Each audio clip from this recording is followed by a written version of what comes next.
The adventuring party slowly creeps through a dungeon. They're lost, wounded, and low on supplies. Tensions run high. You roll for a random encounter. It's the monster. The monster the party has been searching for. The beast can be heard just 2 rooms away, clicking and growling. The Haunting of Ypsilon 14 is a one-shot pamphlet adventure by D G Chapman for the Mothership sci-fi horror role-playing game. In this adventure, an invisible alien sneaks around a mining base, killing everything in its path. It feels a lot like a take on the xenomorph from Alien, which is pretty cool. We're going to steal the alien and its wandering procedure from the adventure and turn it into a monster we can use in our own Dungeons & Dragons game. A monster that prowls the dungeon, always hungry, always searching, never tiring, constantly devouring. Let's take it to the map. I'm going back into the mine. I need quiet. Oh God, I don't know. Please fix me. I don't know what's happening.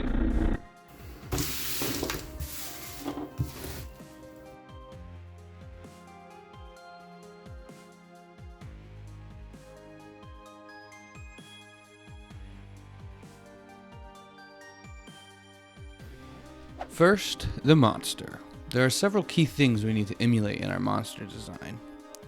It's invisible, it attacks with claws, and it devours. It sees using echolocation. It can cling to walls and ceilings and squeeze through tight spaces. It's vulnerable to sound and water. It retreats to heal when harmed. I think I have a good idea of how we can build this thing. We'll use a giant ape as the base. The giant ape is in the Dungeon Master's Guide, but it's also in the free system reference document on page 373. I'll link to that down below.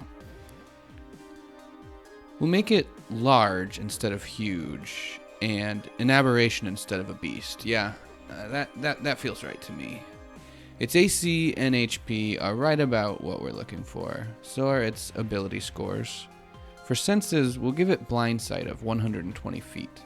It's already got a climbing speed. We'll just add the spider climb trait so it can easily climb on walls and ceilings. Let's also give it the nimble trait so it can move through small spaces without needing to squeeze.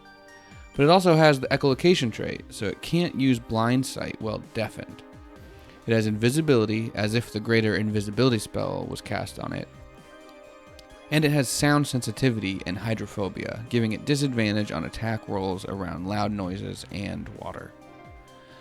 We'll swap its fist attack for claw attacks, causing slashing instead of bludgeoning damage and reducing the reach to 5 feet.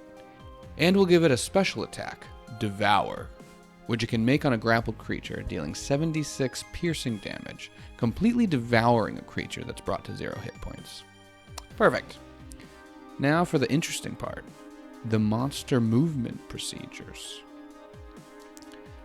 The official rules for random encounters in Dungeons & Dragons 5th edition are found in the Dungeon Master's Guide on pages 85 through 87, and additional tables are located in Xanathar's Guide to Everything on pages 92 through 112. But we're not using any of that. We're using the monster movement procedures from the Mothership adventure. Whenever the PCs enter a new location, roll to see where the monster is.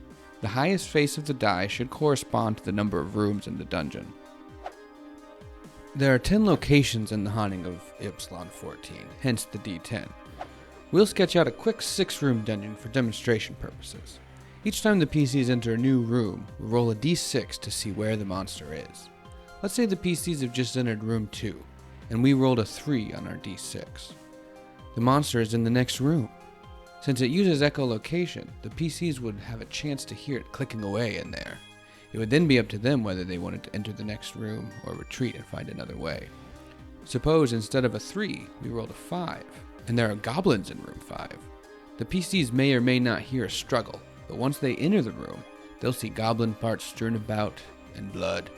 Lots of blood. Suppose instead we had rolled a 2. The PCs would find themselves in the same room as the invisible monster. Will they be able to defeat it or drive it off? Will they be clever enough to discover its weakness? And will they find its nest? Play to find out.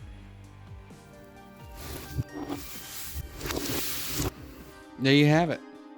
Find a link to download the monster in the description down below, as well as links to Mothership, The Haunting of Ypsilon 14, and other D&D stuff. Like if you like it, comment and tell me what you think, and subscribe for more.